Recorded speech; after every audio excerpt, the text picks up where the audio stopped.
Welcome back to my movie review series. On today's episode, I will be reviewing on the 2021 Disney animated movie, and that is Encanto. This movie was marked as the 60th movie produced by Walt Disney Animation Studios. It was written by the same writers who wrote other movies from Walt Disney Animation Studios, such as Big Hero 6, Zootopia, and Moana.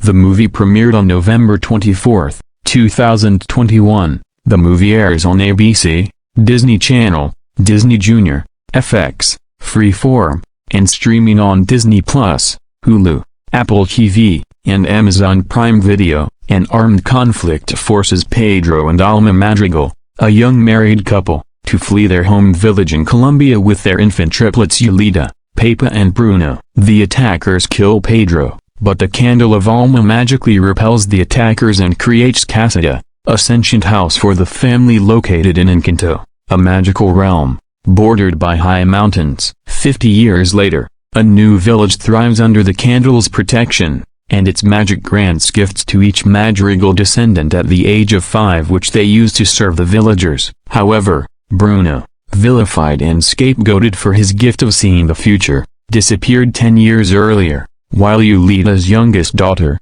15-year-old Mirabel, had mysteriously received no gift. On the evening when 5-year-old Antonio gains the ability to communicate with animals, Mirabel suddenly sees Casita cracking and the candle's flame flickering, but her warnings go unheeded when Casita appears undamaged to the others. After overhearing Alma praying, Mirabel resolves to save the miracle's magic. The next day, she talks to her super-strong older sister Luisa, who confesses to feeling overwhelmed by her near-constant obligations, then suggests that Bruno's room, in a forbidden tower in Casita, may explain the phenomenon. There, Mirabel discovers a cave and barely escapes it with some pieces of a slab of opaque emerald glass in hand. Outside, Luisa discovers that her gift is weakening. After her family reminds her why Bruno is vilified, Mirabel reassembles the glass and sees a picture of herself with Casita cracking behind her. What is the reason for these strange occurrences, and can Mirabel solve the problem in time before all hell breaks loose? The story is amazingly well written and pretty original. It's greatly paced, has a great amount of strong heart and charm, as well as some pretty solid humor, has a solid mystery, and it's nice that there's no villains in it. Really captures the representation of feel of Colombian, Central American culture, and has pretty solid messages about family, and talks about more mature concepts like transgenerational trauma, but maybe a certain plot point involving Alma could have used some more explanation. The heart of the film is incredibly strong as demonstrated with the relationship and bond between the family, Mirabel and Alma reconciling, and the final scene. There's also some pretty solid drama like Alma's backstory and reasons for her actions in the present day, Bruno's isolation and want to be accepted, and Mirabel and Alma's falling out. The comedy is also very on point and doesn't feel off or forced like most of the humor in Raya, and there are plenty of humorous moments like the banter between the family, Pico's shenanigans, and many of the visual gags. The animation is spectacularly well done and looks gorgeous. The characters all have very solid designs and fluid movement. The backdrops and settings are brilliantly detailed and crafted, and the effects like some of the family members' powers, the magic, and the lighting. The characters are all incredibly likable and have very solid chemistry and character development. Mirabel is a very likable protagonist as she's pretty upbeat and nice, and can be pretty quirky and snarky, but she does harbor a bit of jealousy as she feels left out because she doesn't have any powers. But she still wants to help them when their powers go haywire because no matter what, they're her family. She also helps Bruno with his want to become accepted. Alma may seem unlikable and harsh at first because she's trying to cover up what's going on, and putting a lot of pressure on the family, but her reasonings are very relatable as she doesn't want to lose them as a result of a tragic event in her past. She does care very deeply for her family and her community, and doesn't want to fail them or keep secrets, but feels like she has to in order to protect them.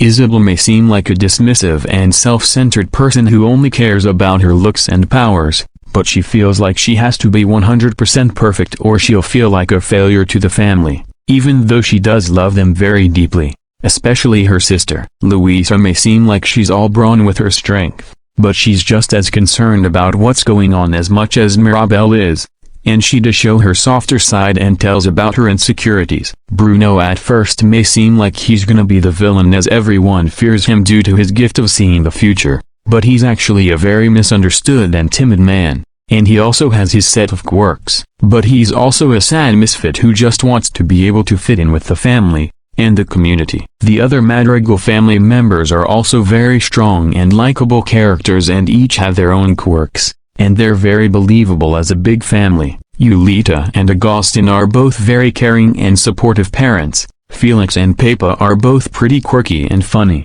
Camilo is pretty cool as he is a shapeshifter. Antonio is pretty sweet and nice, and he can communicate with animals. Dolores can also get a little chuckle every now and then, and Pico is a pretty decent and funny animal sidekick. Hell, even the house itself is a character as it is sentient and helps every member of the family. It also has a hit of bite to it. The voice acting is incredibly well done and leads to many great performances like Stephanie Beatriz as Mirabelle, Maria Cecilia Botero as Alma, Diane Guerrero as Isabel, John Leguizamo as Bruno, and many more. The music and songs are very well done and capture the feel and tone of the film. The score by Germain Franco is well composed, dramatic, adventurous, and magical, and the songs by Lin-Manuel Miranda are very well written and performed, and they're all are very lively and upbeat, but also dramatic and heartfelt like the family madrigal, Waiting on a Miracle, Surface Pressure, What Else Can I Do? Das Rigtis, All of You, Hola Casada, Colombia, Me Encanto. And of course Disney's biggest earworm since Let It Go, We Don't Talk About Bruno. Verdict, 9 out of 10.